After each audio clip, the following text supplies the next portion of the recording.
Bom, pessoal, hoje iremos definir a forma com que a gente distingue o eixo axial do eixo radial para uma figura em 3D, uma figura que tenha três dimensões.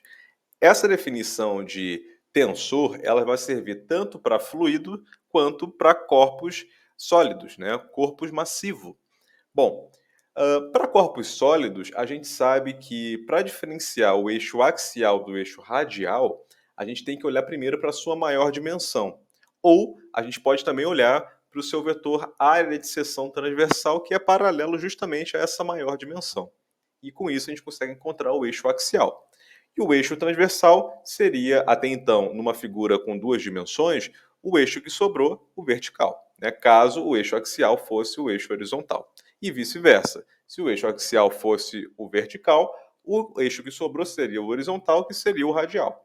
Mas, de outra forma, caso a gente queira encontrar o radial apenas batendo um olho na figura, né, e sabendo diferenciar, o eixo radial é o eixo que gera o corte, que gera a área de seção transversal.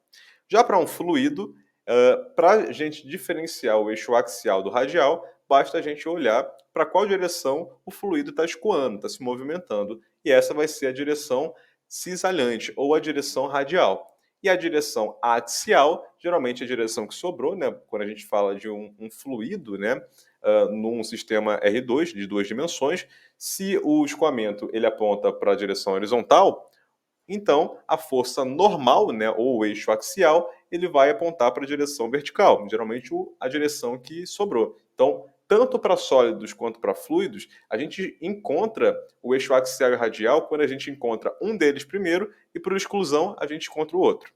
Perfeito? Bom, agora, quando a gente tem uma figura com três dimensões, como largura, altura e comprimento, a gente não pode, para o caso do sólido, diferenciar o eixo axial e o radial a partir das suas dimensões.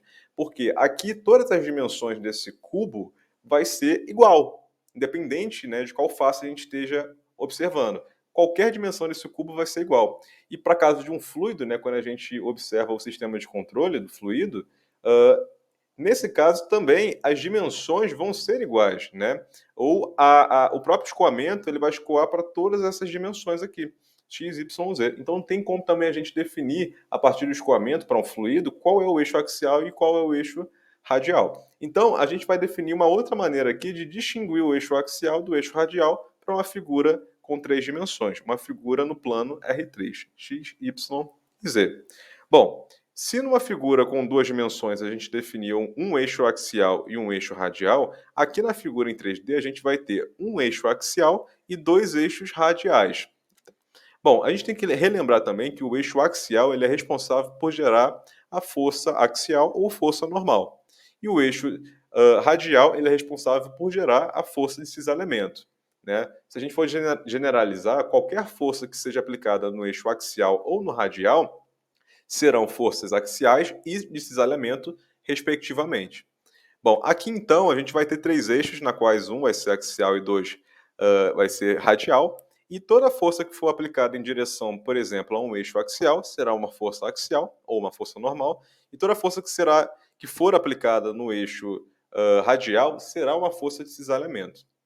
É o mesmo conceito que a gente viu para figuras com duas dimensões. A questão é que aqui a gente adiciona mais um eixo e a forma com que a gente distingue o eixo axial e radial é um pouco diferente. Vamos lá.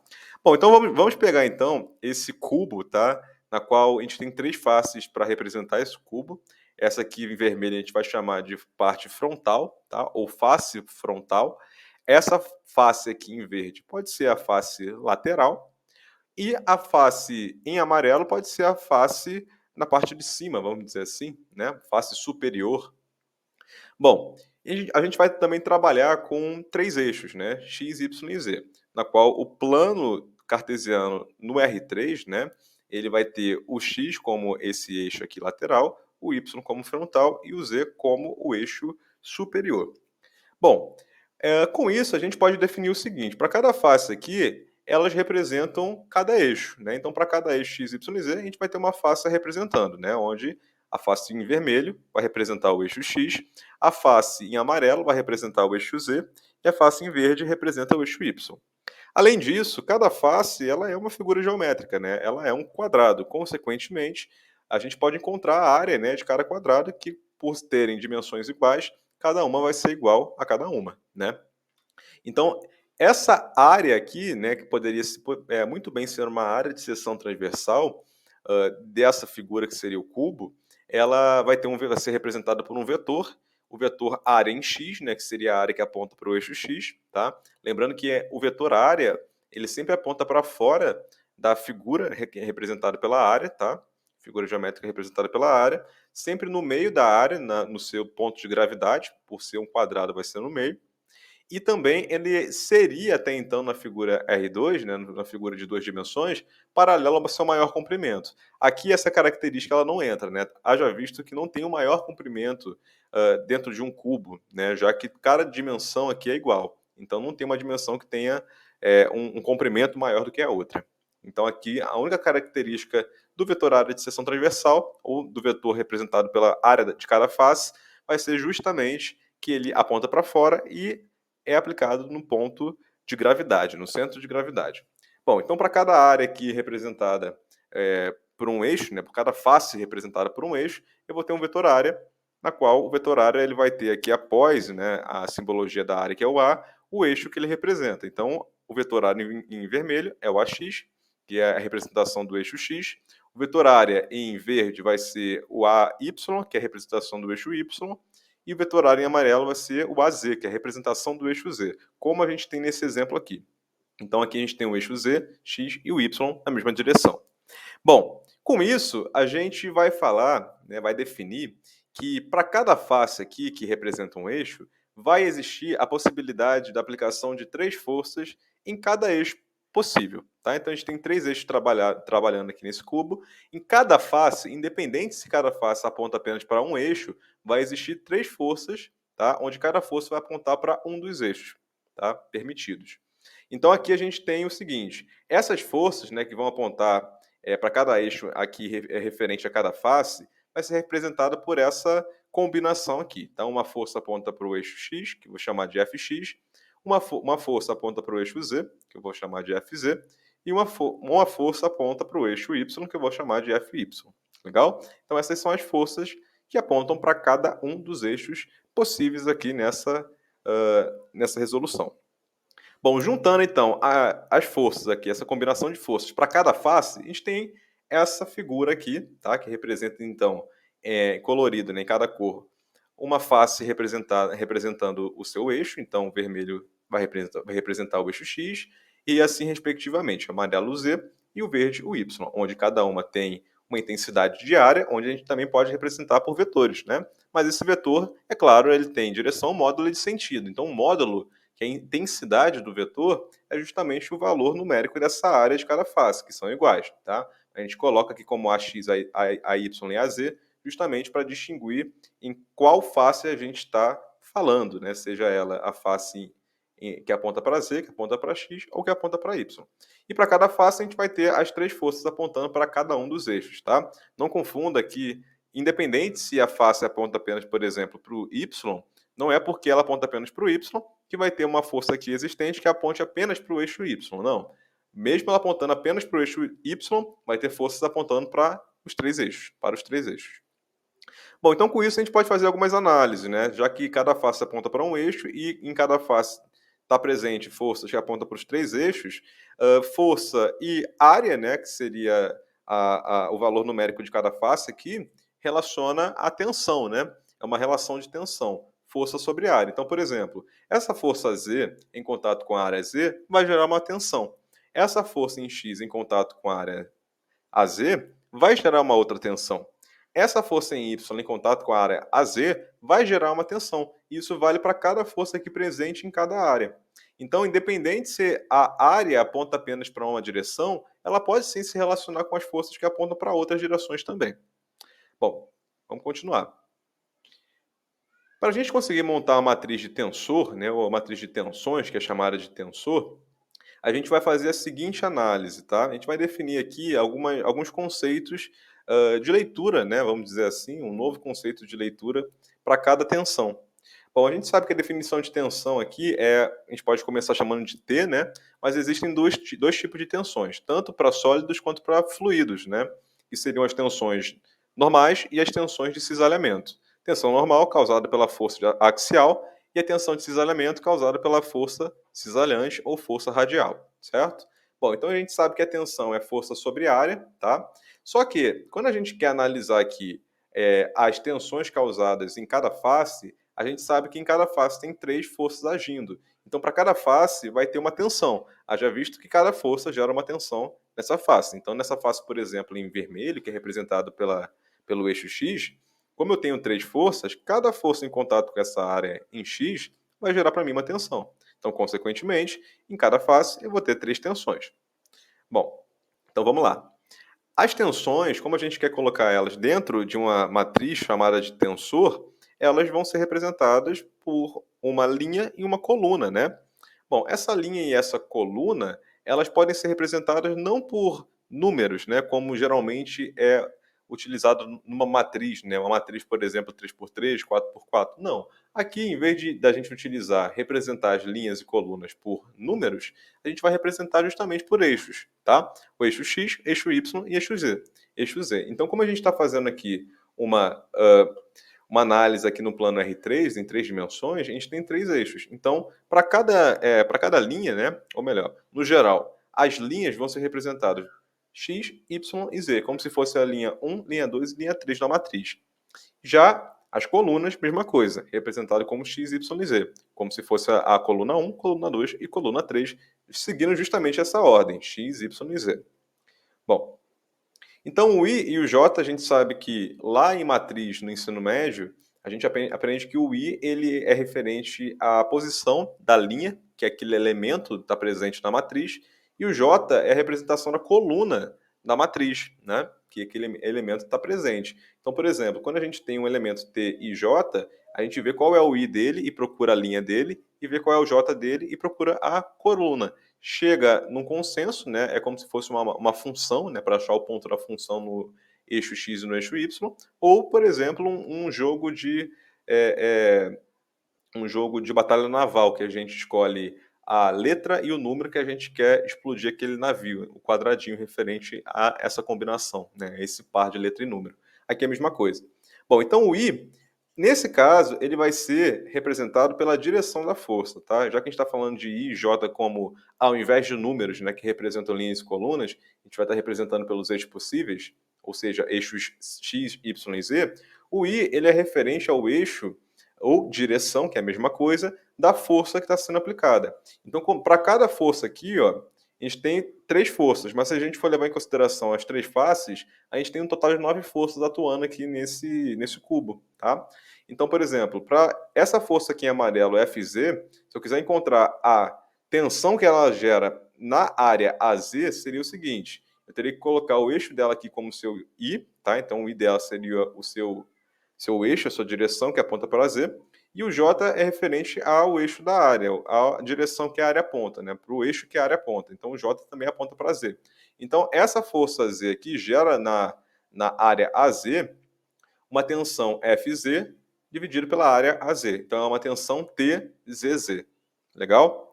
Já essa força, por exemplo, em verde, que está sendo aplicada na área X, né? A X seria o seguinte: seria a força em Y, tá? Essa força em verde aqui, ó. Força em Y, FY, dividido pela área X. Então seria o TYX, onde o I representa a direção que a força aponta primeiro e o J representa a direção que a área aponta, tá? Então aqui a gente teria para essa força em verde na área X a tensão T Y, que é a representação dessa força aqui, o eixo da força, X. Então, TYX. Legal? Bom, a gente vai ver isso com mais calma. Bom, caso esses índices, né, que são os chamados Y e J, sejam iguais, ou seja, estejam na mesma direção, né, como se foi o caso aqui do FZ na área Z, que seria a tensão ZZ, né, Y e J iguais, a gente fala que essa tensão é uma tensão normal, tá? Se os índices I e J, né, as direções da força e da área forem iguais. E ela é representada pela letra sigma, como a gente já viu. Bom, e se elas forem diferentes, ou seja, é o caso dessa força em verde aqui, né, que aponta para o eixo Y, porém a área que ele está sendo aplicada aponta para o eixo X, então seria a força YX.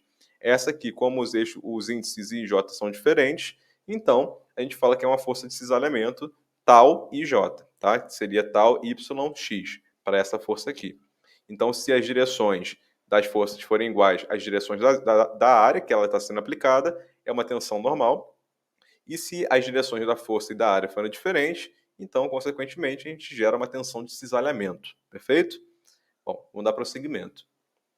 Aqui a gente tem a matriz de tensão, né? Ou melhor, a gente está dentro do processo da matriz de tensão. Antes de tudo, a matriz de tensão, como o próprio nome define, a gente tem que os seus elementos são tensões. Então a gente tem que encontrar todas as tensões possíveis que esteja atuando aqui nesse cubo. Essas tensões a gente coloca como os elementos da matriz, na qual a ordem, a posição que elas vão ter dentro da matriz vai depender dos eixos, né, da força e da área. Bom, então vamos lá, vamos tentar encontrar aqui então todas as tensões que atuam em cada uma das faces, começando pela face que representa o eixo X, que seria essa face aqui, frontal. Essa face que representa o eixo X vai ter três forças atuando sobre ela: força X, força Z e força Y. Vamos começar então pela força X. Pela força X, vai ficar força X dividido pela área X. Está aqui. Então, o primeiro índice, o I, é a direção que a força aponta, que seria X, e o segundo índice seria o J, que é a direção que a área aponta, que também é X. Então, TXX. Bom, para a segunda força que aplica na área em X, a gente tem essa força em Y. A força em Y dividido pela área em X, né? Lembrando que o Y e o X aqui seria o I. Esse I aqui é a direção que a força aponta, então o I dele que é o Y, tá? Lembrando que o I e o J, ele varia de X, Y e Z, tá? Que são justamente os eixos que a força ou a área aponta. Então o I aqui dessa força aqui é Y, né? Então F de Y dividido pela AX, né? Que seria a direção dessa área. Então, FY dividido por AX. Eu sei que a tensão ela começa com o índice I, que é a direção da força, então é Y aqui. E o J da área é o X, que é a direção que a área aponta. Então, é a tensão Y e X.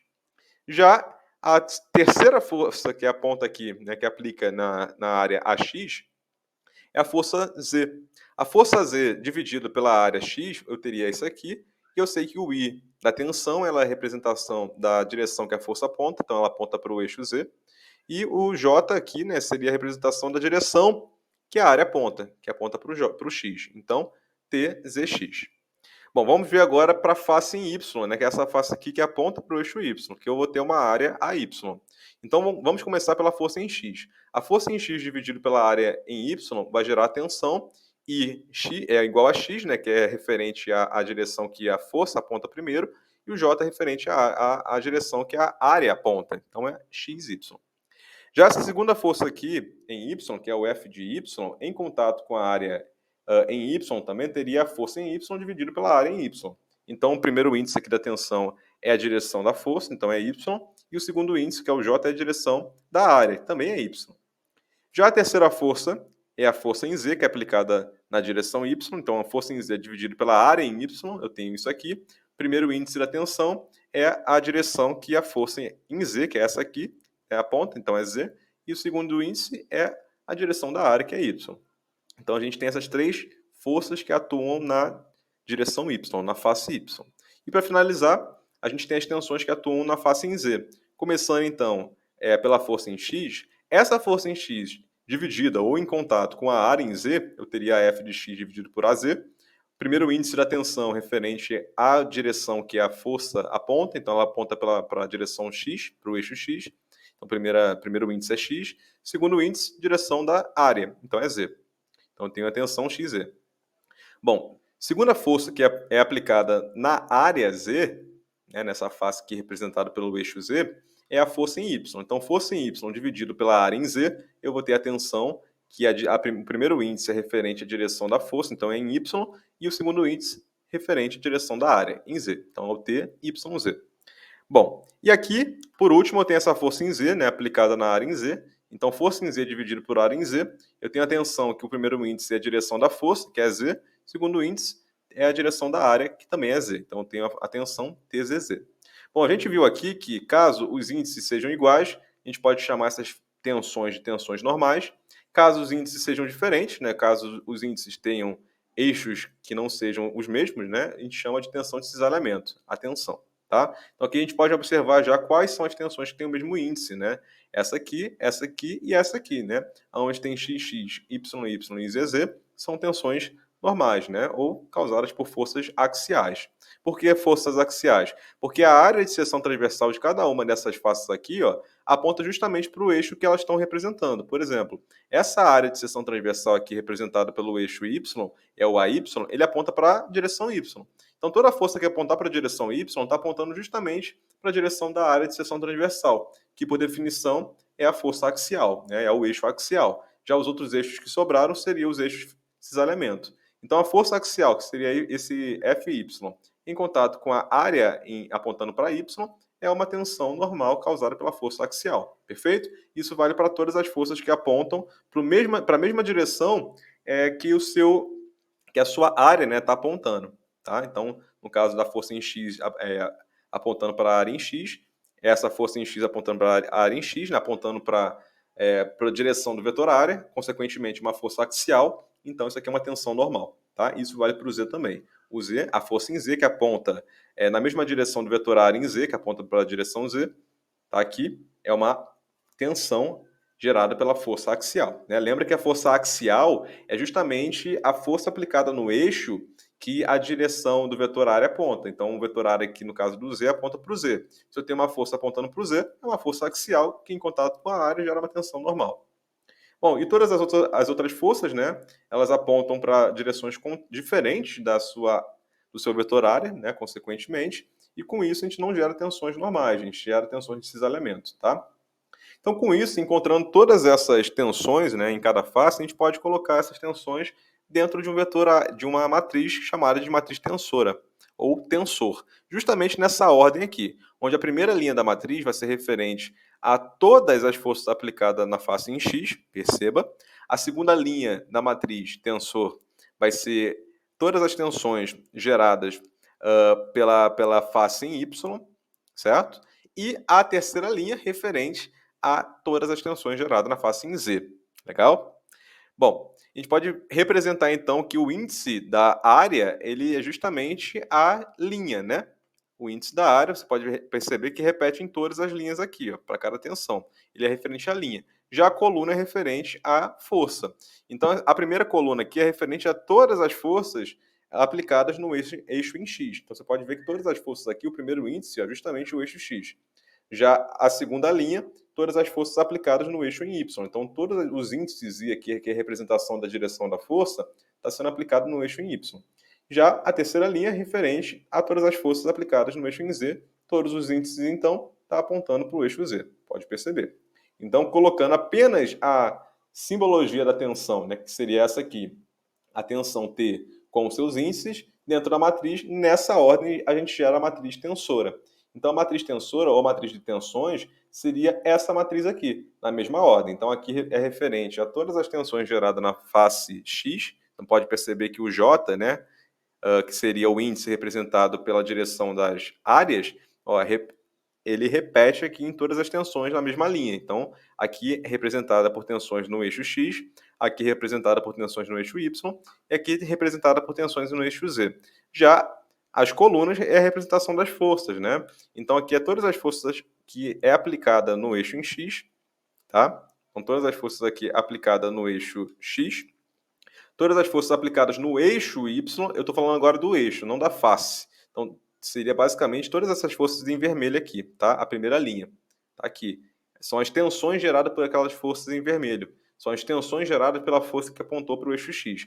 Aqui são as tensões geradas pelas forças que apontaram em verde para o eixo Y. Tá aqui, independente da face. E aqui todas as forças, ou melhor, todas as tensões geradas pelas forças apontando para o eixo Z em amarelo, independente da face. Tá aqui, legal? Então a gente sabe que quando a gente tem tensões com os índices, né, os mesmos eixos iguais, o índice I representado pela direção da força e o índice J representado pela direção da área serem iguais, a gente tem as chamadas tensões normais. E você pode ver que elas estão sempre na diagonal principal da minha matriz, tá? E o resto aqui que sobrou, né, os outros elementos que sobraram, são as tensões de cisalhamento. Bom, com isso a gente pode fazer então a modificação, né, justo da forma que a gente definiu lá em cima, que caso os índices fossem iguais, a gente chamaria as tensões de normais e, consequentemente, tensões normais são representadas pela letra sigma, que é essa aqui. Já caso os índices sejam diferentes, tanto da força quanto da área, a gente chega nas tensões de cisalhamento, que a sua simbologia é chamada de tal, perfeito? Então, a gente só fez essa modificação na mesma matriz, onde a linha representa as tensões geradas na face, né, em cada face, e as colunas representam as tensões geradas por cada força em cada eixo. Então, aqui, ó, tensões geradas pela força apontando para X, tensões geradas pelas forças apontando para Y, tensões geradas pelas forças apontando para Z. Perfeito? Espero que vocês tenham gostado da